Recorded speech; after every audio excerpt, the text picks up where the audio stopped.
Uou, salve galera, muito boa tarde Santa Catarina, aquele abraço, eu sou Marcelo Cabral, esse é o Clube da Bola que já começou, tá começando, já começou.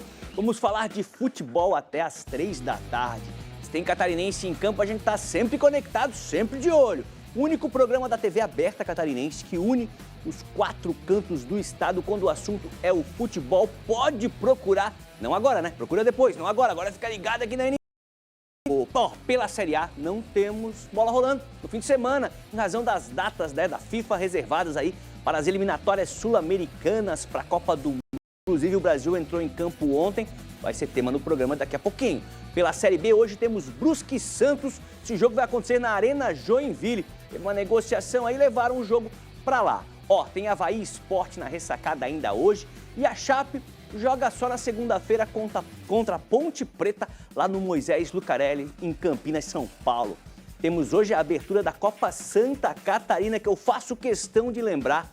O campeão ganha uma vaga na Copa do Brasil do ano que vem. E Copa do Brasil, se aí de casa sabe que é, ó, dinheirinho no bolso, muito importante para os clubes catarinenses. Você pode participar também do nosso programa. O telefone vai aparecer na tela. Vou falar até um pouquinho mais devagar, é o 48 991914706, vou repetir, 991914706, o código é o 48, você pode mandar uma mensagem de WhatsApp pra gente, a gente vai estar lendo durante o decorrer do programa. Pode ser um comentário, pode ser uma reflexão sobre setembro que começa, pode ser uma opinião sua sobre a Copa Santa Catarina. O teu time tá na Copa Santa Catarina, manda pra cá. Tá chateado, tá feliz, manda pra cá pra trocar essa ideia com a gente. Deixa eu apresentar o nosso time do Clube da Bola para hoje. Sérgio Badá vai recarregar as energias no final de semana, porque o jogo importante é na segunda-feira. Boa tarde, Badá. Tudo bem, Mancha? Boa tarde para você. Um abraço a todos que estão ligados do Clube da Bola. Chapecoense só entra em campo na segunda-feira, mas não tem jeito. Se quiser ainda tendo alguma esperança de ainda sair da zona de rebaixamento, sair dessa situação, vai ter que dar uma secada nos adversários. Essa é a missão da Chapecoense no final de semana, mas lógico, esperando que na segunda-feira quebre um jejum de 10 partidas sem saber o que é uma vitória. São 10 jogos e precisa urgentemente, para ter ainda chance de escapar do rebaixamento, buscar a vitória contra a Ponte Preta na segunda-feira. Legal demais, Badá, fica com a gente até o final do programa. Deixa essa imagem um pouquinho, você percebe os tons na roupa, porque eu ligo antes para a produção, para o personal stylist de Badá, para saber qual cor que ele vai, para quando a gente ficar lado a lado eu não destoar demais de Badazinho querido. Outra fera aqui do programa, Renato Semensati, que comemorou demais a vitória do Caravaggio. Vai ter uma folguinha aí mais ou menos na tabela, né, na rodada, na sequência da rodada, porque ela só acontece no dia 15 pro Criciúma. Por enquanto vai ficar olhando a seleção. Não sei se teremos algum jogo recuperado ainda, aqueles que ficaram para trás nesse período. O Renato vai contar pra gente. Boa tarde, Tati. Boa tarde, Marcelo. Boa tarde, Badá. O Criciúma até pediu, viu, Marcelo? O Criciúma pediu para a CBF para que fizesse o jogo contra o Grêmio, que é o jogo atrasado, nesta pausa, né, dessa data FIFA, mas a CBF não atendeu, disse que não faria para ninguém, mas Cuiabá e Juventude jogaram na data desse jogo atrasado. O Criciúma só tem um jogo atrasado, um jogo a menos, o jogo contra o Grêmio, que vai acontecer na sequência. O Criciúma, domingo, joga contra o Palmeiras fora, depois, no outro final de semana, recebe o Atlético Paranaense e sai para o jogo atrasado, o jogo contra o Grêmio. Esta sequência muito dura, Palmeiras, Atlético Paranaense e depois Grêmio e Bahia fora de casa, são os próximos 4 jogos que o Criciúma tem. A pontuação nesses 12 que o Criciúma vai disputar, a pontuação que ele fizer, eu acho que vai ditar se o Criciúma vai sofrer muito ou se ele vai sofrer pouco para permanecer na Série A do Campeonato Brasileiro. O Criciúma tem um jogo a menos, mas está só a 3 pontos do Corinthians, que abre a zona de rebaixamento, e particularmente acredito que a briga de rebaixamento, olhando a janela de transferências, da briga para permanência do Criciúma, não vai ser com o Corinthians, vai ser com o Juventude de Caxias do Sul. Eu acho que Atlético Goianiense, o o Cuiabá e o Vitória, esses 3 times dificilmente escapam do rebaixamento. E aí sobra uma vaga com Corinthians, Juventude e Criciúma. Um deles vai ser rebaixado. E eu acho que a briga do Criciúma deve ser direta com o time do Juventude. Mas aguardemos, né? O futebol é surpreendente. Ninguém está contando ponto no jogo em São Paulo contra o Palmeiras. Vai saber. Tá certo, Renato Semensati, que após o término do Clube da Bola, vai lá pro Fly Festival, que está rolando em várias atrações no sábado e também no domingo. Um final de semana aí de esporte e muita música boa.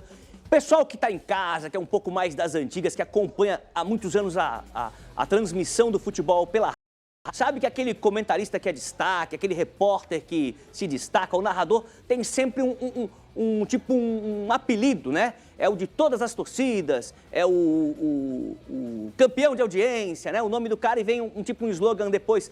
Emerson Luiz é o homem de todos os campeonatos. Curte demais, curte tudo. Do antigo Dente de Leite até hoje o cinquentão, ele acompanha todos os campeonatos do Brasil, a televisão. Com o remoto de Emerson Luiz, olha, tem história. Muito boa tarde, Emerson, como é que estão as coisas? Ó, tô sendo cobrado porque faz muito tempo que você não fala da Patota, quinta tentativa aqui no programa. Recebi mensagens durante a semana. Muito boa tarde. Muito boa tarde a você, Mancha. Boa tarde ao Renato, ao Badá, a todos que estão ligados, colegas que ainda estão por vir. Eu te confesso que ontem o controle remoto quase dormiu junto comigo vendo o jogo da seleção. Apenas alguns lampejos, a gente vai falar sobre isso, eu sei. Mas aqui a nossa Série B acabou do Campeonato Catarinense. O Renato foi citado do Caravaggio, campeão. E temos uma informação, foi a nossa Copa do Mundo, porque não temos nada aqui, não temos time na Copa Santa Catarina, não temos divisão, não temos a 4ª divisão nacional. Enfim, é o que nos resta aqui falando em futebol. Metropolitano, Beck, a dupla aqui da cidade e também o Santa Catarina de Rio do Sul, que tem uma novidade, viu, Mancha? Não houve acordo, o Sandro Sargentin, ele deixou o time essa semana como um acordo, segundo a diretoria. Eu até conversei com o departamento de imprensa lá do time de Rio do Sul. Olha, não pesou essa perda do título para o Caravaggio, mesmo sendo nos pênaltis? Não, foi em comum acordo, um desentendimento aqui, outro ali, enfim, divergências, e eles buscam agora um experiente treinador, segundo a versão deles, que entenda bastante, que conheça o futebol de Santa Catarina. Mas é a nossa aqui à disposição. Que bom que as outras praças têm aí time em Série A, em Série B, em Série C, em Série D, mas aqui a nossa Copa, a nossa Olimpíada passou agora e a gente fica nessa expectativa de projetar coisas aí para ano que vem, Mancha. Legal. Você quer que eu seja cancelado pelos meus fãs de Blumenau? Não vai falar da Patota nessa manchete? Posso? Como é que tá? Claro que sim. Uma nova gestão, inclusive, é um comitê que foi montado porque o nosso eterno presidente, o Maicon Pisque, saiu e... questão profissional, é claro. Ficou triste, foi homenageado. E a gente sabe, quando sai uma diretoria, quando sai um presidente de um clube, traz. E a gente se mexeu, montou um comitê. Estamos precisando, aliás, de jogadores, porque sai um, outro. Aqui também, eu acho que é geral aí na bolinha, em qualquer cidade. Dá uma chuva, o pessoal parece que vai derreter, não vai pro jogo, enfim, não tem alvará. Mas tá legal. Patota quinta tentativa, como o nome diz, toda quinta-feira. Tá firme lá e sempre agradecendo essa moral que você dá pra gente. Legal, esses tempos aí num grupo de... no meio da semana, né, alguém colocou lá, estamos precisando de um goleiro de aluguel. Eu espero o cachê. Ele sabe reviver os bons momentos aí na área, no futsal, mas o cachê era pouco. Não fui, cachê era pouco, não fui dessa vez. Completando o nosso time, nosso giro de apresentação aqui, Alisson Francisco está comigo aqui nos estúdios em Florianópolis e é sempre uma alegria te receber, Alisson, para a gente falar de Avaí, de Figueirense, de seleção brasileira e dos assuntos do mundo da bola. Fala, Mancha, grande abraço a você, amigo ligado no Clube da Bola. Um abraço também para o Badá, para o Semensati, para o Emerson. Quero deixar registrado aqui no ar a minha indignação por não estar presente nesse grupo do WhatsApp do Clube da Bola, que todo mundo combinou de vir de tom azul e hoje eu vim de tom verde com um tom pastel. Enfim, tô fora desse grupo do WhatsApp, quem sabe depois do programa de hoje a galera me coloca aí no grupo pra gente combinar o tom certo no próximo programa. Falando sério, falando de assunto que importa pro torcedor catarinense, a gente vai ter um fim de semana aí que o Avaí vai ficar na torcida pelo outro catarinense, o Brusque, que vem derrotando o Santos, que não tem uma boa sequência na Série B do Campeonato Brasileiro, mantém a equipe paulista com os 40 pontos, o Avaí joga mais tarde, já sabendo o resultado lá da Arena Joinville, e o Avaí fazendo a parte dele, o dever de casa, vencendo outro Leão, o Leão da Ilha do Retiro, chega também a 40 pontos e encosta no G4. Então o Avaí vai ficar na torcida pelo Brusque, vencer o Santos, sai do Z4, então um sábado que pode ser positivo para o futebol catarinense. Mancha, a gente está na torcida e de olho nessas duas partidas. Para a gente abrir o debate, aí vamos falar da seleção brasileira. O Brasil venceu o Equador, eliminatórias da Copa do Mundo, eliminatórias sul-americanas da Copa do Mundo. O placar foi aquele placar magro, né? 1-0, gol do Rodrigo, conhecido como Rodrigo aqui no Brasil. Mas o desempenho, né? A vitória valeu demais. O Brasil vinha sem vencer nas eliminatórias, já subiu um pouquinho na tabela de classificação, mas aquele futebol tão aguardado aí pelos comandados de Dorival Júnior ainda não apareceu. Eu começo com o Sérgio Badá, se ele conseguiu. O segundo tempo eu dei umas piscadas ali na TV, o jogo começou a ficar chato, principalmente depois do gol, né? O segundo tempo já foi mais difícil de assistir, mas fui guerreiro, fui até o finalzinho para ver se o Brasil conseguia fazer o segundo, mas não conseguiu. 1-0, Badá. Mancha, tenho que ser sincero para ti, não consegui assistir porque tinha um mais importante aqui em Chapecó ontem. Nós estamos com a Copa ND de Futebol 7, 122 equipes, 122 times participando da Copa ND do Futebol 7. Ontem nós tivemos o tradicional jogo Amigos do Eduardo Florão e Amigos do Badá. O time, para vocês terem uma ideia, estava Menino Janga, campeão catarinense de 77, Zósimo, campeão catarinense de 96, e também o Basílio, campeão de 2007. Por aí vocês têm uma noção da qualidade do jogo ontem lá na Arena Prime. Então, tem muita gente que esteve lá, que está nos acompanhando agora. Um grande abraço para vocês. Apenas acompanhei pelo celular, a gente ficou lá, aquela resenha, aquela cervejinha, aquele churrasquinho, acompanhando o jogo pelo celular. Em resumo, já que eu sou comentarista de resultado mesmo, importante foi a vitória, mesmo que o futebol tenha deixado a desejar. Cumpriu com a missão de ganhar do Equador. Legal, temos que pedir para a direção da ND ligar para a CBF, não colocar para a FIFA, talvez, não colocar mais no horário da Copa ND, né? Muda o horário da a divisão de torcedores. Quem perdeu foi eles. Quem perde são eles, certeza absoluta. Renato Semensati, gostou? Vale o resultado, esse 1-0 aí, mas aquele futebol que a gente tá aguardando aí da seleção, tivemos estreias ontem, não apareceu, né? Você tem o futebol que todo mundo viu, todo mundo assistiu, o ingresso mais barato, né? Para seleção, para ver jogo da seleção brasileira era de R$400, para ver lá de longe, bem pequenininho, tinha ingresso até de R$2.000, então foi lucrativo, é o que interessa para a CBF. Mas você tem o jogo que todo mundo assistiu, que todo mundo viu, um jogo chato de um Brasil sem coletividade nenhuma, com bons talentos individuais, né? Um ataque que tem Vini Júnior, que tem Endrick, que tem o Estevão, que acabou entrando depois, o garoto do Palmeiras. Esse, para mim, dessa safra nova aí, é disparado o melhor jogador. Mas é um time que só tem individualidade. O Brasil só tem individualidade. Cada um pega a bola e faz aquilo que acha que deve fazer. Então, infelizmente, nós vamos ser turista em Copa do Mundo de novo. Enquanto a gente não for buscar um Ancelotti, um cara desse naipe aí, um Guardiola para comandar a seleção brasileira, para a gente poder jogar coletivamente, a gente vai ser turista. Vai classificar, porque não tem como não classificar, né? São 6 vagas diretas e uma 7ª vaga, então o Brasil vai classificar agora. Futebol pobrezinho, pobrezinho. Esse é um jogo. Agora, se você for ver o jogo da entrevista coletiva da comissão técnica, aí você vai ver que o Brasil jogou muita bola, que esse placar de 1-0 foi extremamente injusto e que o Brasil está evoluindo. Pelo menos isso foi o que eu ouvi. Não foi o que eu vi, mas foi o que eu ouvi. Legal, já que você falou aí, eu até peguei umas estatísticas aqui do Brasil e Equador. Posse de bola, 55% para o Brasil, 45% para o Equador. Finalizações, 10-9. Finalizações no alvo, 3 para o Brasil, 2 para o Equador. Passes completos, 552, Brasil, 400, Equador. Passes incompletos, também está na estatística aqui. Daí o Equador ganha. 79 para o Equador, 50 para o Brasil. Desarmes, 12 do Brasil, 9 do Equador. Dribles, 3 do Brasil e 6 do Equador. Equador vencendo também. E faltas cometidas, Equador bateu mais, 17 do Equador contra 8 faltas pelo Brasil. Emerson Luiz, Vini Júnior indicado, único brasileiro na lista aí do prêmio Bola de Ouro, mas tá até manjada essa frase, pô, na seleção ele não consegue jogar tão bem como no seu clube, o Real Madrid. É por aí? É, por aí. Ele não vai decidir sozinho, mas 3 finalizações certas, mas ele tentou as poucas jogadas individuais, errou todas. Um dos piores jogadores em campo.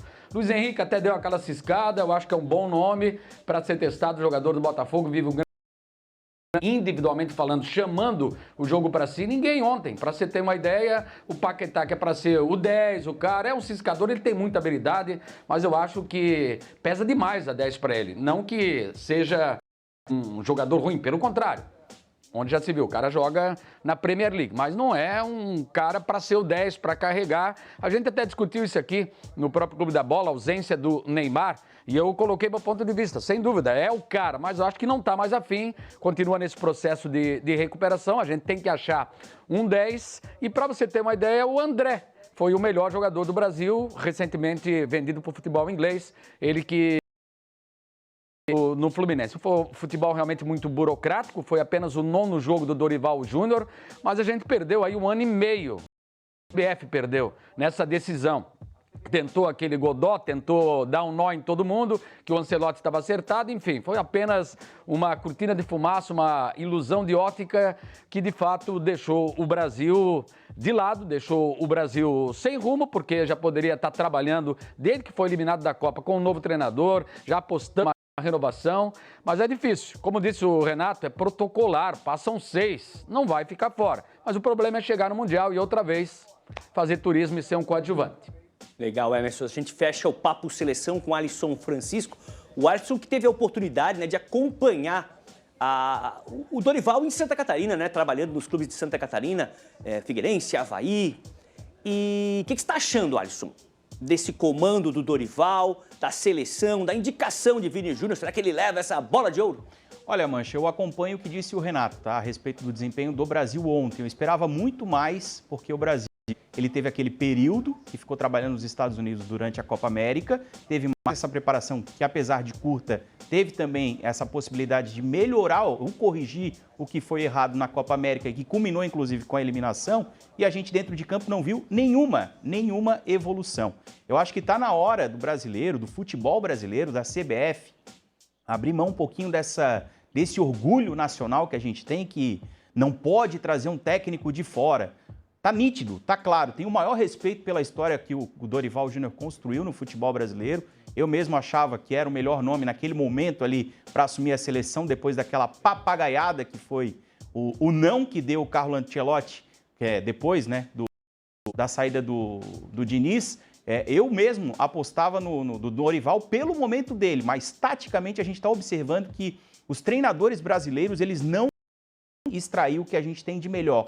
A gente não tem jogadores extra classe, como tinha no passado, mas no papel são bons atletas, são bons nomes. E se a gente conseguir ajustar a parte tática, vai ter uma boa seleção para fazer frente às seleções da Europa. Só que desta forma, nesse amontoado de jogadores, sem ter nenhuma compactação, ontem a gente observou isso.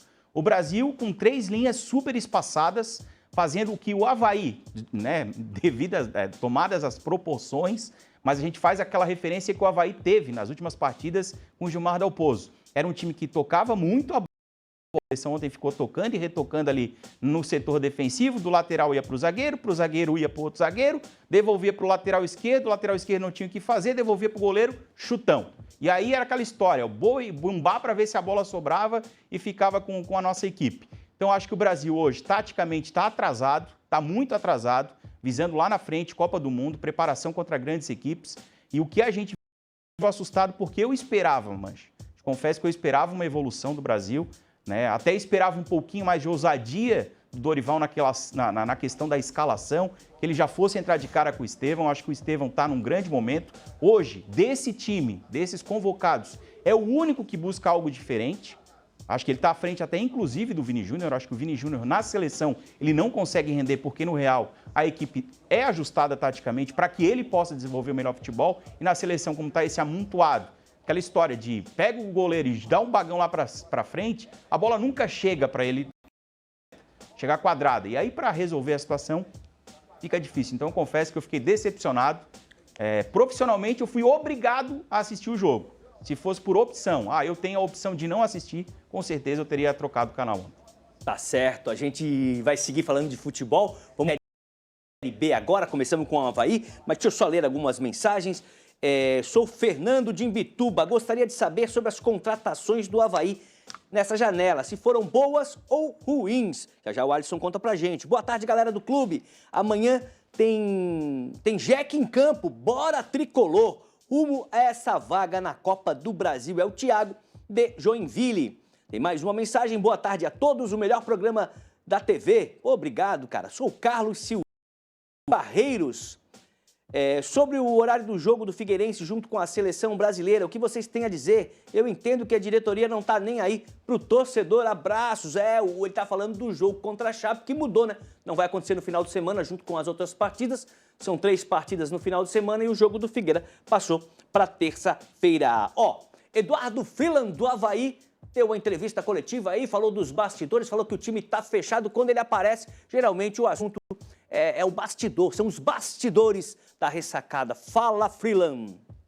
A princípio, esse é o nosso elenco que vai com a gente até o final. A gente tem uma questão de uma responsabilidade muito grande.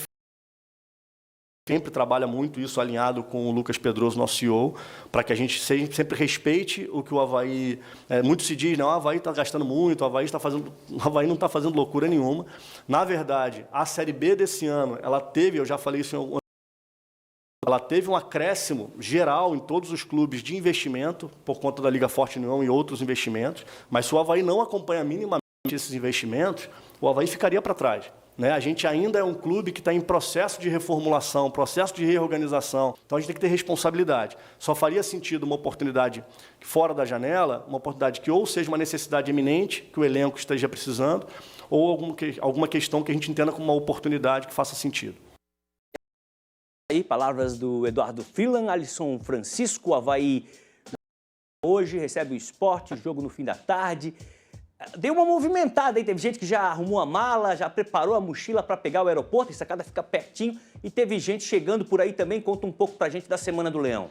Então, Mancha, a gente fica na expectativa, o que é fundamental para o Avaí. 2 pontos e 2 posições separam o Sport e o Avaí na tabela de classificação. Então é uma briga direto pelo G4 para essas 2 equipes que sonham com acesso à Série A do Campeonato Brasileiro. O Enderson Moreira e o Wagner Love conhecem muito bem esse adversário. Defenderam o Sport ano passado, não conseguiram acesso por lá. Então, a gente fica na expectativa que o Avaí conte com o apoio do torcedor, né? Isso que eu tenho destacado ultimamente aí nos últimos dias, nas últimas semanas, tenho chamado a conversou sobre isso, inclusive, no nosso podcast, no Clube da Bola Podcast, né, Mancha? A respeito da presença da torcida no estádio da Ressacada. Eu acho que o que falta hoje, para essa fase do Avaí, que já demonstrou evolução, com a chegada do técnico, o pessoal estava meio desconfiado naquela reta final ali com o Gilmar Dalpozo, que não estava atuando bem, mas agora já recuperou o bom futebol. Nas últimas 4 partidas venceu 3, no mínimo 10 mil pessoas no estádio, né? Eu acho que o torcedor do Avaí tem que fazer o que o torcedor do Criciúma fez e faz sempre, inclusive nos piores momentos, que é abraçar a equipe, abraçar o time para buscar esse objetivo que é o acesso. Com relação à escalação, ele não vai contar hoje com um zagueiro titular, né? O Vilar que estava sendo titular e traz essa força para o setor defensivo do Avaí, que é a 2ª melhor defesa da Série B. O Jonathan Costa, a gente tem que ver o desempenho, como é que funciona, já que, como eu falei, a dupla está bem entrosada, estava trabalhando bem, e no meio de campo fica a dúvida, né? A tendência é que realmente seja o João Paulo que permaneça na equipe, já que está recuperado da lesão, mas fisicamente ainda não está pronto. Então, acredito eu que o Enderson Moreira vai colocar o João Paulo. Contra o CRB, que era um time inferior ao Sport, ele até esboçou um Avaí com 2 atacantes. Chegou a colocar o Igor no começo da partida, ele machucou logo no comecinho. Então eu acredito que hoje vai de João Paulo, apesar de que não seria estranho para mim, ele colocar o Rodrigo Santos, que é o recém-chegado, né? O último reforço trazido pela direção do fechamento da janela. Falando daquela questão, inclusive aproveitando o gancho, que o torcedor perguntou para ti aí no WhatsApp, a respeito das contratações, o Avaí eu acho que ele foi prudente, né? Não adianta você também trazer um caminhão de jogadores e daqui a pouco não ter salário para pagar, não ter folha salarial, não ter dinheiro para bancar todo mundo e aí cria aquela insatisfação no elenco. Então o Avaí está priorizando isso, né? A manutenção, fazer com que realmente tenha dinheiro suficiente para bancar esse elenco até o final da Série B e buscar o acesso.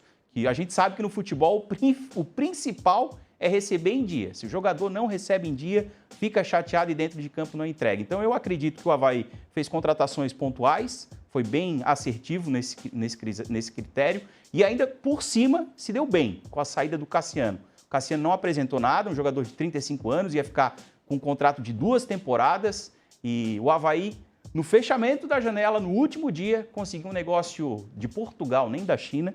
Voltou para Portugal o Cassiano, inclusive a equipe lá pagando todos os salários do período que ele esteve no estádio da Ressacada. Eu acho que esse foi o grande golaço do Avaí nessa janela de transferências, nesse fechamento. Mancha. Legal. Sobre o Avaí, né? Como o Alisson falou, hoje o temperatura mas não tá frio demais, temperatura boa aí para quem vai curtir um futebol. 10 mil torcedores na Ressacada, o Avaí entre os catarinenses é o melhor colocado, tá muito próximo aí de chegar, de colar nos líderes da competição, enquanto a Chape e o Brusque vivem aquele drama ainda de zona de rebaixamento. E ainda sobre o Leão, uma matéria muito play.com.br sobre o encontro dos Wagner Lovers.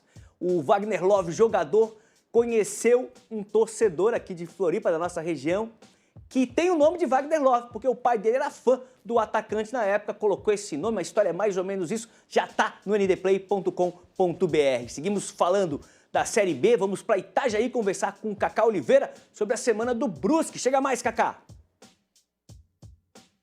Oi, Mancha! Olá para você que tá ligado no Clube da Bola. O hoje da zona de rebaixamento é só vencer o Santos na Arena Joinville. Jogo que foi vendido o mando de campo. Brusque ganhou R$720 mil, que vai ser importante aí para reequilibrar as contas do clube. Para hoje, Augustin Gonzalez, o Tato Gonzalez, pode estrear. Meia que foi contratado, cumpriu aí a suspensão na época que ele jogava no futebol suíço, está à disposição do técnico Luizinho Vieira. O goleiro que saiu lesionado na última semana, né, e deve ficar fora hoje contra o Peixe. Outras novidades, o Brusque trouxe também o Kawari, que é atacante, e também o volante Paulinho. Estão à disposição, treinaram durante a semana e podem jogar aí pelo Bruscão. Se o Brusque vencer, o Brusque sai da zona de rebaixamento. E o Santos está em crise. Técnico Fábio Carille super pressionado na corda. Não vence há 4 jogos, é 4º colocado, começa a ficar ameaçado de não subir para a Série A do Brasileiro. Problemão lá na Vila Belmiro. O Santos, que no primeiro turno fez 4-0 no Brusque, né? Tá nesse momento conturbado. Se tropeçar hoje, pode ser aí que o Fábio Carille perca o emprego. E do lado do Brusque, o Luizinho Vieira também tá questionado, tem feito jogos bem ruins, os resultados não aparecendo também, ele tem poucas vitórias em muito tempo já de trabalho, então eu não sei, hoje pode ser que algum técnico perca o emprego, dependendo aí do resultado. Mas o Brusque vem de um empate em Ponta Grossa e de uma vitória contra o Sport, então são 4 pontos. E vislumbrando essa fuga do rebaixamento, novamente o Brusque chega, se vencer, sai do Z4. Será que o time vai ter competência para isso? Brusque Santos, às 4 da tarde, daqui a pouco, na Arena Joinville. Volto com você, Mancha. Valeu, Cacá. Teve até um colega, amigo, perguntou do Santos, esse jogo podia ser em Floripa pra gente dar uma olhadinha e tal, mas é porque o Avaí joga também no mesmo horário, por isso o Brusque arrumou essa solução, Arena Joinville, parece que vendeu aí o direito e tal, o jogo vai ser lá, vai ser em Joinville. Emerson Luiz, jogaço, o Cacá já deu aí o serviço do jogo pra gente, o Brusque naquela, né, qualquer ponto é importante, principalmente se forem 3 somados ali a conta do Brusque, né? Sim, mas vai ser um jogo complicado. O Santos é time grande, é time de camisa, pressionado assim, em tese, reage. Os times grandes são assim, quando são muito pressionados. E fez uma boa estratégia, o Cacá falou, 720 mil, mais arrecadação, teremos com certeza mais torcedores do Santos do que do Brusque. O torcedor do Brusque, ele anda realmente com o pé atrás, anda desconfiado, porque jogar fora de casa não é fácil, mesmo em Balneário Camboriú, mesmo em Itajaí, na Ressacada, em Joinville já jogou também, como falou aqui no programa, no Clube da Bola, o presidente Danilo Resini. Eu estava dando uma olhada na tabela depois desse jogo. No dia 14, o Brusque recebe o Vila Nova. tá marcado aqui. Eu vou olhar a tabela, porque eu fiquei vendo os jogadores treinando no Augusto Bauer, no novo Augusto Bauer, e eu imaginei, pô, vai ser logo, mas pelo menos aqui na tabela, por enquanto, dia 14, o jogo marca para Itajaí contra o Vila Nova. Depois ele joga fora de casa contra o Novo Horizontino, e daí na 28ª rodada tem um asterisco aqui, viu, Mancha? Dia 23 de setembro contra o Amazonas, talvez ali seja possível, porque, como o presidente falou também, o Brusque se agarra muito nesse fator campo para tentar a reabilitação. E se vencer o Santos, como disse o Kaká, sai da zona do rebaixamento, mas sem dúvida nenhuma é um jogo complicado. E olhando a tabela, o Brusque que estava lanterna, hoje ele tem campanha até melhor do que a Chapecoense, viu, Mancha? Na frente da Chape ali na tabela, daqui a pouco a gente fala sobre isso.